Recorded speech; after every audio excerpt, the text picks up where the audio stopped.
بسم اللہ الرحمن الرحیم۔ السلام علیکم۔ کسی زمانہ میں ایک قصاب تھا۔ وہ رات کے وقت جا کر جانور ذبح کیا کرتا تھا اور دن میں اپنی دکان پر گوشت لا کر بیچا کرتا تھا۔ جب وہ جانور ذبح کرتا اس کے کپڑوں میں خون لگ جاتا، مگر وہ گھر آ کر خون آلودہ کپڑے بدل لیا کرتا تھا۔ ایک رات جب وہ واپس آ رہا تھا جانور کو ذبح کر کے، تو راستے میں ایک جگہ پہ ایک آدمی شور مچاتا ہوا آیا اور اس نے اس قصاب کو پکڑ لیا۔ جب پکڑ لیا تو قصاب نے دیکھا کہ اس آدمی کے جسم سے خون بہہ رہا ہے اور قصاب حیران ہوا۔ اتنے میں اس آدمی کی جان نکل گئی۔ قصاب نے دیکھا کہ اس آدمی کے جسم میں ایک چھری تھی جو کسی نے اس کو کھونپ دی تھی۔ اب جو قتل کرنے والا تھا وہ بھاگ گیا اور مقتول نے اندھیرے میں یہ سمجھا کہ اس قصاب نے مجھے قتل کیا ہے، اور اتنے میں وہ آدمی مر گیا اور لوگ ادھر اکٹھے ہو گئے۔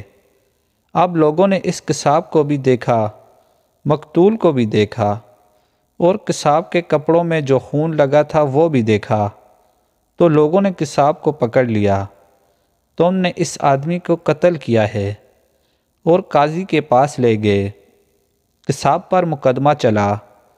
قاضی نے مقتول کو دیکھا اور لوگوں کی گواہی سنی، اور قصاب پر قصاص کا حکم سنا دیا گیا کہ جان کے بدلے جان، اور اس آدمی کو پھانسی دی جائے گی۔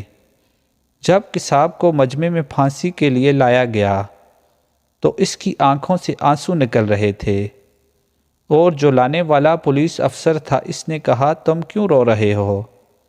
کیا تمہیں اپنے جرم پر ندامت ہو رہی ہے؟ تو اس قصاب نے کہا کہ ہاں، ندامت تو ہو رہی ہے، لیکن میں اس بندے کا قاتل نہیں ہوں جس کے قتل کی مجھ کو سزا دی جا رہی ہے، میں کسی اور کا قاتل ہوں۔ پولیس والے نے کہا، تمہاری کہانی کیا ہے؟ قصاب نے کہا، میں بہت عرصہ پہلے کشتی چلاتا تھا۔ ایک بہت بڑا دریا تھا۔ دریا کے اس کنارے سے دوسرے کنارے لوگوں تو پہنچاتا تھا۔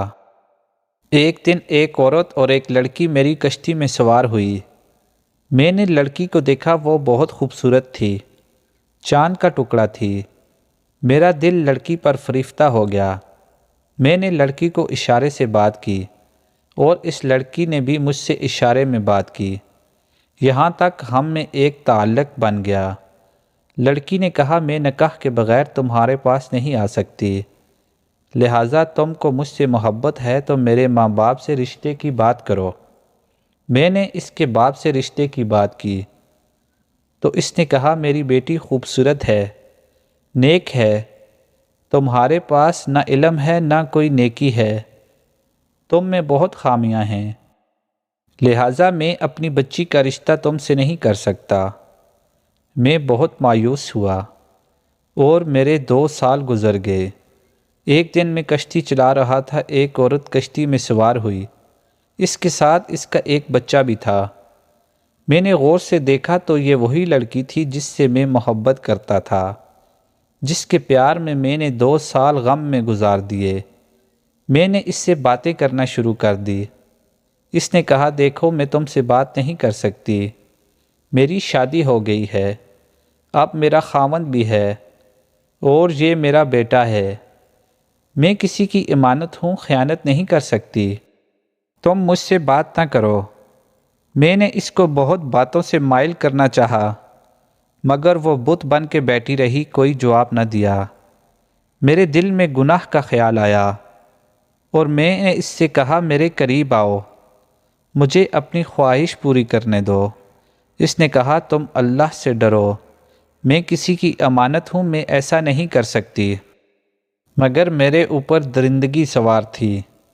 میں نے اس کا بیٹا چھین لیا اور اس کو کہا، میں تمہارے بیٹے کو پانی میں پھینک دوں گا، تم میری خواہش پوری کرو۔ اس نے میری منت کی، ایسا نہ کرو۔ میں نے اس کے بچے کو پانی میں سر کی طرف سے ڈبویا، وہ پھر بھی نہ مانی۔ مجھے اللہ اور اس کے رسول کا واسطہ دیا، پر میں نہ مانا۔ اسی اثناء میں اس کا بچہ میرے ہاتھ سے مر گیا۔ اب وہ اکیلی ہو گئی۔ میں نے اس کو کہا اب بھی میری بات مان جاؤ۔ اس نے کہا جو تم مرضی کر لو، میں اللہ کا حکم نہیں توڑ سکتی۔ میرے اوپر درندگی سوار تھی اور میں ناکام ہو گیا، پر وہ لڑکی بہت روتی رہی اپنے بچے کے لیے۔ میں نے سوچا باہر جا کر یہ مجھ پر بچے کے قتل کا مقدمہ کرے گی، میں پھانسی لگ جاؤں گا، لہٰذا اس لڑکی کو بھی مار دوں۔ میں نے اپنا گناہ چھپانے کے لیے لڑکی کو بھی مار کر پانی میں پھینک دیا۔ میں نے 20 سال پہلے اس ماں اور بیٹے کو قتل کیا تھا۔ ڈر کے مارے میں نے کشتی کا کام چھوڑ دیا اور قصاب کا پیشہ اختیار کر لیا، مگر اللہ تعالیٰ کی لاٹھی بے آواز ہے۔ آج 20 سال گزر جانے کے بعد بظاہر میں بے قصور ہوں۔ اس آدمی کو قتل میں نے نہیں کیا، مگر اس قتل کے بدلے میں اللہ تعالیٰ نے مجھے آج پھانسی کے تختے پر لا کھڑا کیا۔ سچ ہے کہ اللہ کی لاٹھی بے آواز ہوتی ہے۔ اللہ تعالیٰ ہمیں اپنی حفظ و امان میں رکھے، آمین۔ ویڈیو کو لائک اور چینل کو سبسکرائب کیجیے، شکریہ۔